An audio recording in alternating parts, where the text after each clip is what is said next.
Hey, hope you're doing well. Andy here from Drive Steady. And in this video, I'm reviewing a Ford Mustang Shelby GT500 with the carbon fiber track package.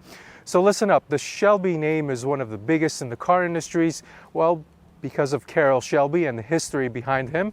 And of course, because of cars like the original Shelby Cobra, the one that started it all for the Mustang, the GT350. And of course, how can we forget about the big boy, the GT500. This one is the latest third generation and it is an absolute monster. To put things into perspective, let me rattle off a couple numbers for you here. Most powerful production car Ford has ever made. How about this one? Biggest brakes to be fitted onto an American production car, period. I'm talking about forever, not just for Ford, but going back in history. And to top it all off, how about some exposed carbon fiber wheels? Now these are some of the things that make this GT500 different than any other Mustang that has come before it. Now that all sounds great, doesn't it? But the Shelby GT500 historically has been a very brash, in-your-face, absolute brute of a car. Have things changed? We're going to find out in this review of the Ford Mustang Shelby GT500.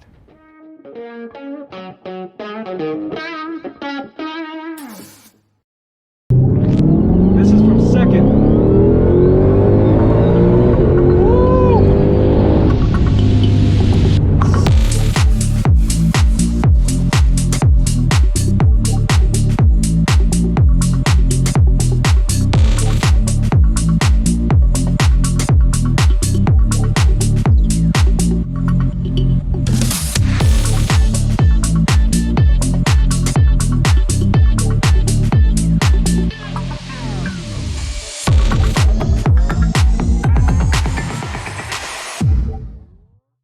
So let's start off the review by talking about the front end design of the GT500, starting off with the hood.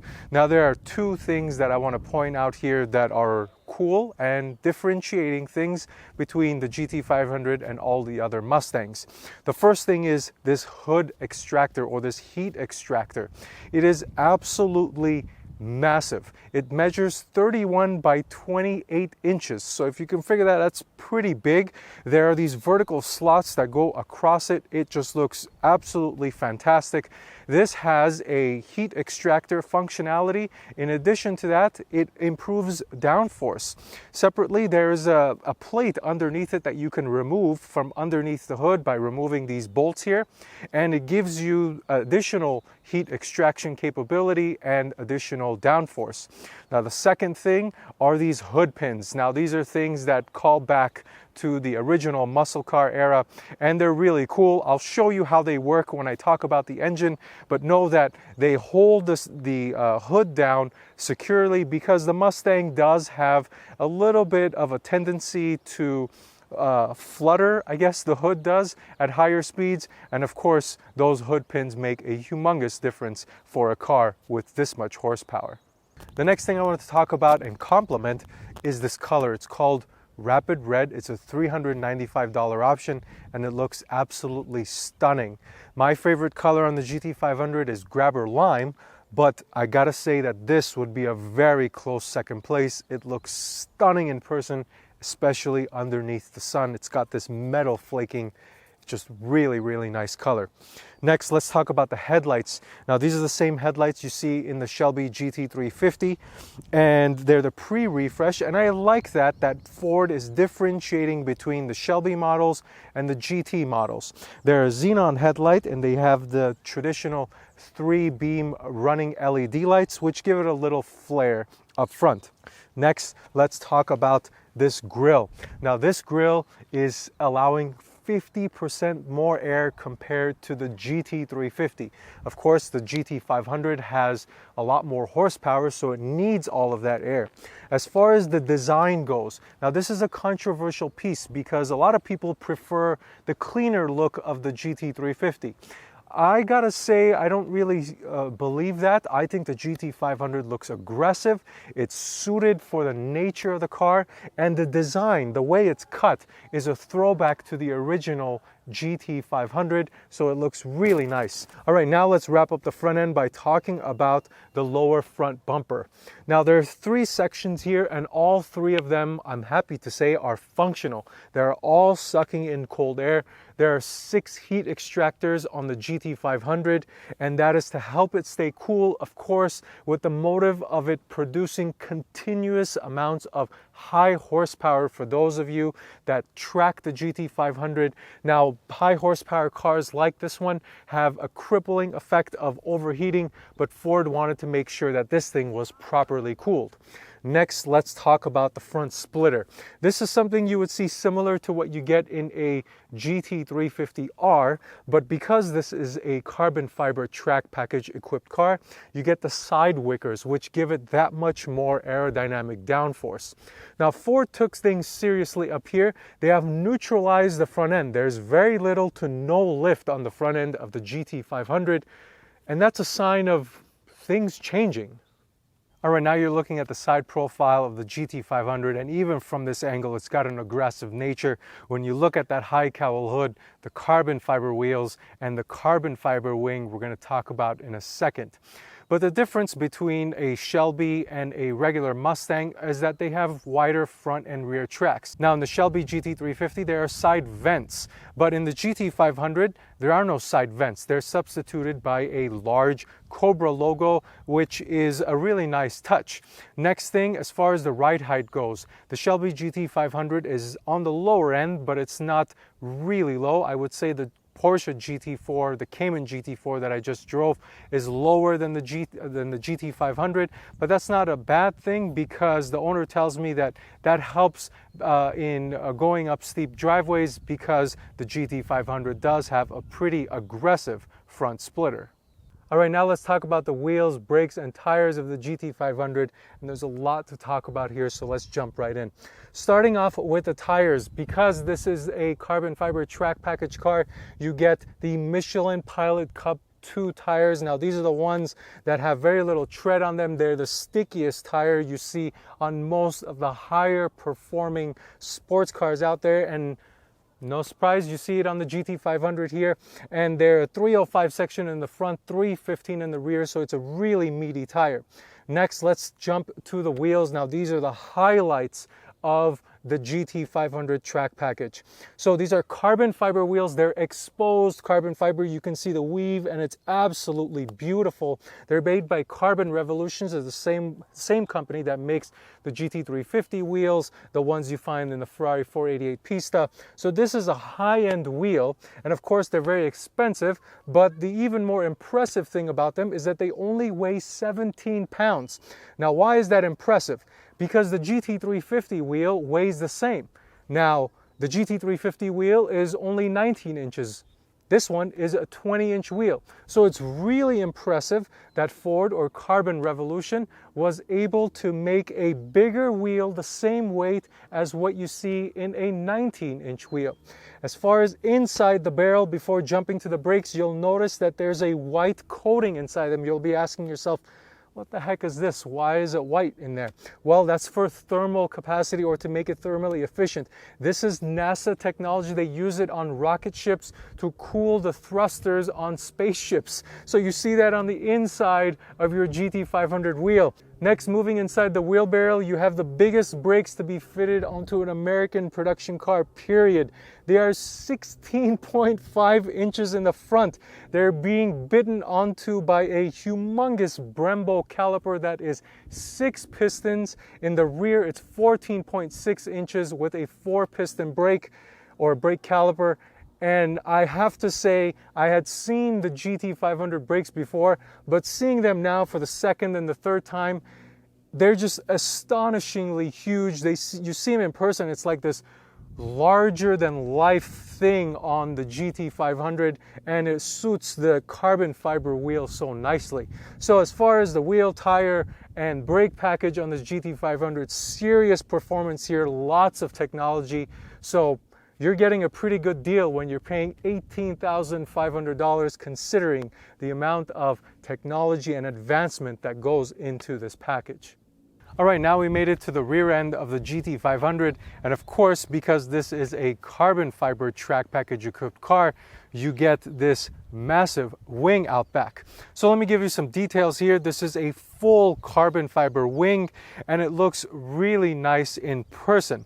Now, my preference, I do think there's something special about the GT350R wing, but this one looks really good as well. It's mounted on 2 brackets. It's an adjustable piece. There are bolts that you can undo and tune the aggressiveness of the wing to give you more or less downforce depending on the situation you're in.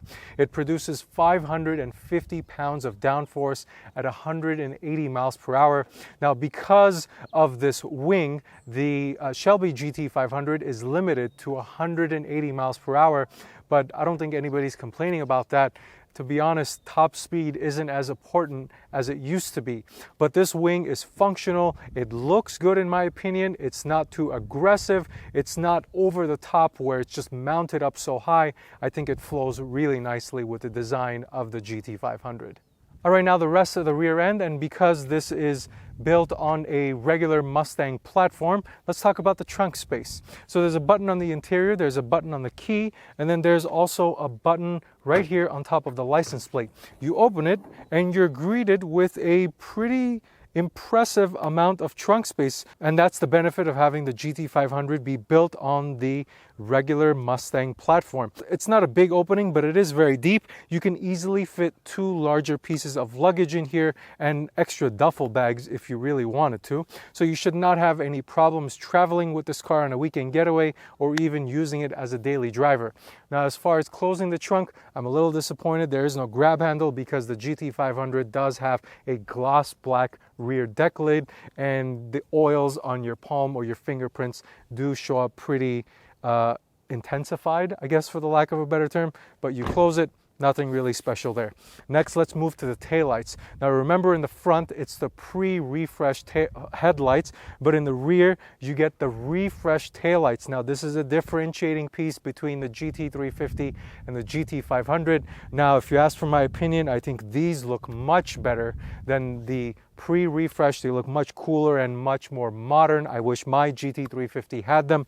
They have a 3D looking design, and the bulbs are LEDs, and of course it's the tri-bar that lights up sequentially, which is very popular and a hallmark design of Mustangs. All right, now we make our way down to the rest of the rear end and the diffuser. This is much more aggressive than what you're going to see in any other Mustang. I think it looks really nice. It's not underwhelming and it's not too over the top and racy. I think it strikes a nice balance compared to the rest of the design. Now, the exhaust tips, it's a quad exhaust design, but the interesting thing about them is that they have massive exhaust tips. Now, I'm not kidding. I could probably fit a softball in each one of these tips. That's how big they are. And I think the car that comes close are the ones in the Nissan GT-R. Now, forget about the size of the tips or the exhaust.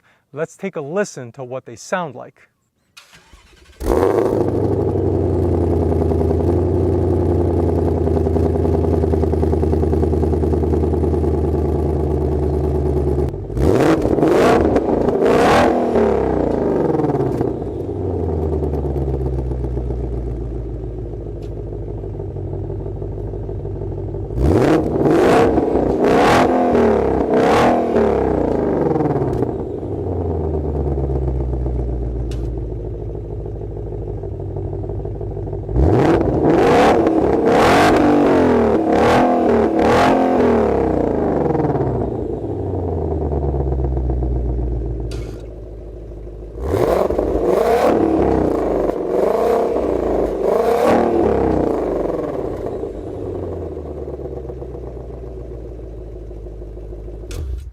All right, now that you had a chance to hear the exhaust, now let's talk about the engine that is making that noise. Remember, in the beginning of the video, I told you that this thing has hood pins. So I've already released the hood latch. So you click on each one of these things and you still have to use the hood release, which is interesting, but still. The nice thing I noticed that this has a strut, unlike my GT350 where I have to use the pop rod style hood holder. But anyway, let's talk about the marvel of an engine that this GT500 has. It is a 5.2 liter supercharged V8 codenamed Predator, and it makes 760 horsepower with 625 pounds-feet of torque. And on top of that, it has a redline of 7,500 RPM, which is astonishing for a car with this much horsepower. As far as the supercharger goes, it's supplied by Eaton, and it's huge. 2.65 liters to be exact, and it pumps out about 12 pounds of boost. Now the difference between this 5.2 liter and the 5.2 found in the GT350 is that this has a cross plane crank as opposed to a flat plane crank that you find in the GT500, and the exhaust tone is a little different. I don't know if you caught that, but anyway, that's a difference between those two. Next, another bigger difference that some people were disappointed about is that this has a 7-speed double clutch transmission. It's made by Tremec. It's the 9070 model. It has lightning fast shifts capable of completing them in as low as 80 milliseconds. Now, another tidbit about this transmission is that it's very similar to what you find in the new C8 Corvette because it was co-developed with Chevrolet. The difference is that the GT500 has 7 speeds and the Corvette has 8 speeds. Now, as far as 0 to 60 times go, Ford says in the sub 3-second range, 3.5, 3.4, but some have clocked it even lower than that. But the even more impressive thing to show that things have changed in this GT500 is the 0 to 100 to 0 test. So that's going from 0 to accelerating 100 miles an hour and then stopping from 100 to 0. Now the Shelby GT500 does that in 10.6 seconds. To put that in perspective, that's faster than the Ferrari Enzo and the Porsche Carrera GT. Now this is a frantically fast car, and it also has amazing brakes. As far as gas mileage goes, it's terrible, just like I get in my GT350. It's 12 in the city, 18 in the highway for a combined average of 14, and of course the GT500 does have a gas guzzler tax as well. Now let's talk about the engine design, because I do think that this looks much better than what you get in a GT350 or any other Mustang. You've got a humongous structural brace here that's made out of magnesium, and according to Ford makes a significant difference in stiffness of the GT500. And of course you have the humongous supercharger that sits in between the cylinder banks of the V8 engine. It looks really cool. It's got the snake or the Cobra logo up top and hand-built with pride. People forget that these Shelby engines are handmade or hand assembled. So as far as design goes, I think it looks pretty good. It's not something over the top and extraordinary, but it's pretty good considering that this is quote unquote a Mustang. All right, so now the interior of the GT500, and this is of course much like most Mustangs with some additional touches to make it feel special or to differentiate it. Now, as far as the seat I'm sitting in, there are two options in the GT500. This is the track package seat. There's another less aggressive seat. The main difference between them is the bolstering is less aggressive, and the sofa seats, quote unquote, is what most enthusiasts call them, are heated and cooled. These don't have any of those things. So these are all manual. They're very aggressive, yet very comfortable, surprisingly. The thigh bolstering is very aggressive. The side bolstering is aggressive. Neither one of them are adjustable. As a matter of fact, this whole seat is manual. Next, the back seats, there aren't any because the carbon fiber track package deletes them. If you didn't have it, you do have back seats back there that do fold down. So if you're conscious about that type of thing and you want extra space, the carbon fiber track package is probably not for you. Next, let's move to the steering wheel. This is a small diameter steering wheel. It is flat bottom. There are paddle shifters here. The one thing I'm going to ding Ford for is that they're plastic. I wish they were metal, considering the price. Even a base price of $72,000 or $73,000 for the GT500, these should be a metal piece. I mean, having a plastic paddle shifter nowadays, especially in a car this special and cool, I don't know, it's not flying with me. Anyway, going back to the steering wheel, there are multi-control buttons, so you can change your track, raise the volume, do all these things inside your infotainment system.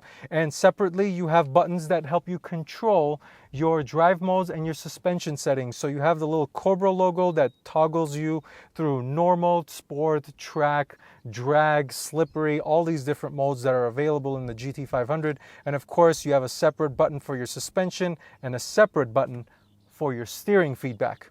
And then moving to the gauge cluster. So this gauge cluster is all digital, and this is a difference between the GT350 and the GT500. The GT350 has all analog gauges with a small screen in the center, but the GT500 is all digital. The nice thing about it is it looks more modern, even though I don't have an issue with the GT350 analog gauges. But another nice thing about them is that they change with your driving mode. So when you're in normal mode, they're just a regular speed, speedometer and tachometer that go clockwise. But then when you switch to sport and to track, it changes them up. It goes into more of a horizontal hockey stick style RPM gauge or attack gauge. So that's really cool. So that's the gauge cluster. I like it a lot. The one complaint I do have about it is that it's slow when switching through modes. And I think that's common nowadays. As technology advances, you'll see the speed of these gauge clusters move much quicker.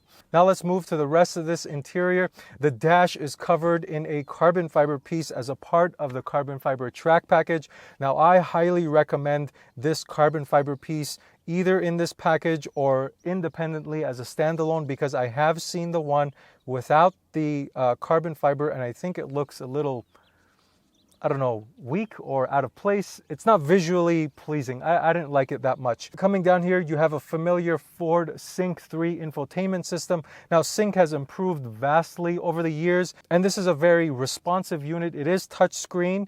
It's actually only touchscreen. You don't have like this toggle switch that allows you to scroll through the menus. So you do have to use your finger if that's something that's going to bother you. You are going to have fingerprints on your infotainment screen, but otherwise you do have a lot of buttons. The climate control is all buttons, even though you have the ability to use the infotainment screen.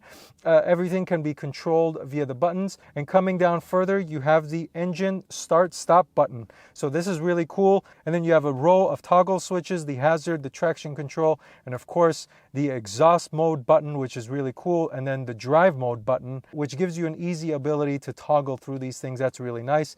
And then coming down to the DCT shifter. Now this is something that's really controversial. I personally don't have any issues with it. It looks okay. Now as far as how you operate it, this is a twisting motion shifter. You move it once to the right, that'll put you in reverse. Another click to the right puts you in neutral, and a further click to the right puts you in drive. If you want to put it in manual shifting mode, there's a M button here. You push that, it lights up a button indicating that you're in manual shifting mode. And then to the right of that, you have an electronic park release. And then coming down, you have two cup holders, and they're not really sophisticated here or cooled or anything. It's just regular cup holders, two, and they're decent sized. Then coming down to the center armrest here, you do have another 12-volt power outlet and another USB plug. The storage space in here is decent. It's not the biggest. I would say it's average. All right, so now the driving portion of the GT500 review. And of course, the key. This key looks a little different than my GT350 key. When they did a refresh, I believe in 2018, they changed the keys on all the Shelbys, and I believe on all the regular Mustangs as well. This one feels a little heavier than my key. Obviously, the design is a little different. It's a little thicker and a little wider. It does have the Cobra logo on there. I like the fact that it is a little heavier than my key. And this being a DCT, the difference I can see here is that there's an auto on-off. So you click on it twice and it will turn the engine on for you when you're outside of the car. Otherwise, the visibility, it's actually really good. It's better than what you see in the Camaro. The high hood cowl and then the heat extractors look really cool when you're inside the car. Otherwise, the hood is, I guess, it's okay. I love the fact that the Mustangs have like the high fender arches. It's so cool. It reminds me of the old Mustangs from the 60s and the 70s. But overall visibility is good out front. Side visibility is pretty good. This one has the technology package, which gives you the blind spot monitoring. So that that's all good. And there's a rear view camera, which isn't the best resolution because the Mustang platform is a little older now, but overall it works pretty good. And the wing in the back is not impeding me at all when I drive or when I drove. As you can definitely see it there, and it looks cool when you're driving. So overall visibility is good. Now as far as price goes, this is a $75,000 base car including the gas guzzler tax. This one has the $18,500 track package. It has a $3,000 technology package.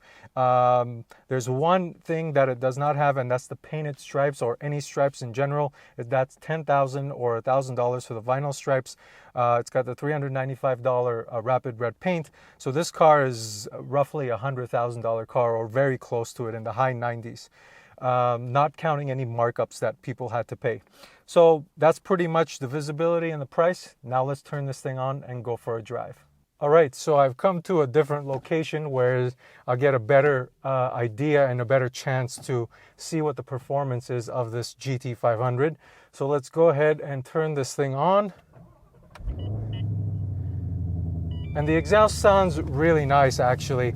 I was afraid that when the GT500 went to a cross-plane crank, it would lose some of that raspy nature or exotic nature that the Voodoo 5.2 has in the GT350. But I'm glad to say that even at idle, it sounds pretty good. It's different, but it sounds good.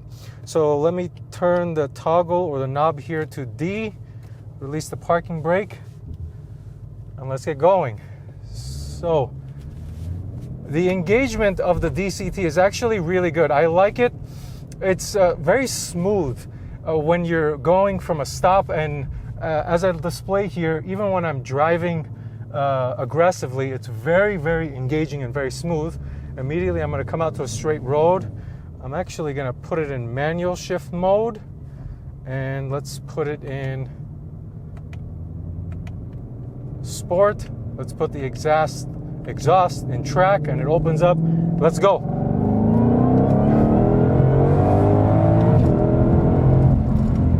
Wow, this is unreal power, guys. The brakes are really good. The hugging, it hugs the road. Jeez, traffic in front of me. The transmission shifts really good as well, but I drove this before on the way here to this location I'm driving, and the power and the performance is unreal, guys. The level, it's hard to describe, but as far as the speed goes, this is way faster than a Hellcat, but it's more balanced and more predictable than a Hellcat. That I can guarantee you, that you will feel much more confidence driving this car. I don't know if it's because of the track package and the Cup 2 tires and the extra downforce, but you will absolutely feel more confident driving this car than you will a Hellcat. But as far, again, going back to the speed, this is probably one of the fastest, if not the fastest feeling car I've ever driven. It is blisteringly fast, and the way it handles is actually really nice as well. So I've got a little bit more room in front of me now. Let's go.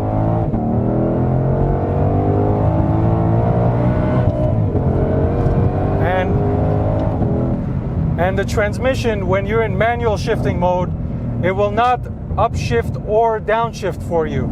So it'll just hang there until you pull on either paddle, and it'll just cut the fuel off, and you'll get that movement that you saw me do there for a second. But about the DCT, first things first, I was one of the people that said, oh, bummer, it doesn't have a manual anymore. It's not going to be offered with a manual. But now that I drive it and the speed that this thing has, I gotta say, it would be really tough to argue this car being a better car with a manual transmission. You would have to really argue against me to tell me that this car is better with a manual. I'm gonna go back in the opposite direction. This is from second. Woo! such a linear power delivery.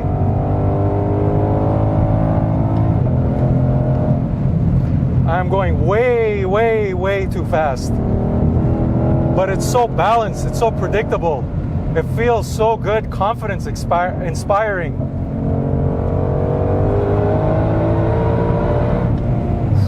Very good car. And I've hit traffic again. So let me slow down a little bit more and talk about the rest of this car. So, as I said, the DCT is extremely good. It's very satisfying. The shifts are extremely crisp in all modes. Even when I'm driving in normal, actually let me put it in normal so I don't have to worry about it, take it out of manual mode. When I'm driving in normal, much like I'm driving now, it shifts effortlessly. I don't have to worry about it clunking or doing any of that stuff. It is a full-on modern DCT and it feels fantastic. So no concerns with the DCT. It is hardwired to the transmission, so you get absolutely no lag, whether you upshift or you downshift. And then as far as the daily drivability goes, yes, this is a carbon fiber track package car. Yes, I'm riding on really stiff carbon fiber wheels, but honestly, you could daily drive this car. So with that, engine is absolutely unbelievable. The performance is blistering. You can get in a lot of trouble with this car. The exhaust sound is different, but it's good. The rev happy nature, the 7500 RPM redline makes up for the flat plane crank loss into, not a loss, but variation into a cross plane crank. So that high redline gives it that high pulling nature and revving it out that makes the exhaust sound really good. The transmission is spot on. The interior, the ergonomics are good. You could argue that for the price of this car, for example, close to $100,000, you would get something nicer for the price, but that's not what this car is about. This car is about, I'm gonna blow your head off with so much performance that you're not going to care about the interior or anything else in this car. This car is absolutely a blast to drive. If you ask me, is it worth the 100 grand? Yes, I think this car is absolutely worth the 100 grand. Overall, I have to say that this is a fantastic car. Maybe if they came out with a GT500 KR and then they made that a little bit more lightweight, that would just take it to the nth level for the GT500. Otherwise, this is an absolutely stunning, fantastic car. As a GT350 owner, I'm not even missing the manual. So that's all I've got. If you've got any other questions, please make sure to put them in the comments below or just send me a DM on Instagram @DriveSteady. But thank you for watching this video. Until next time, drive steady.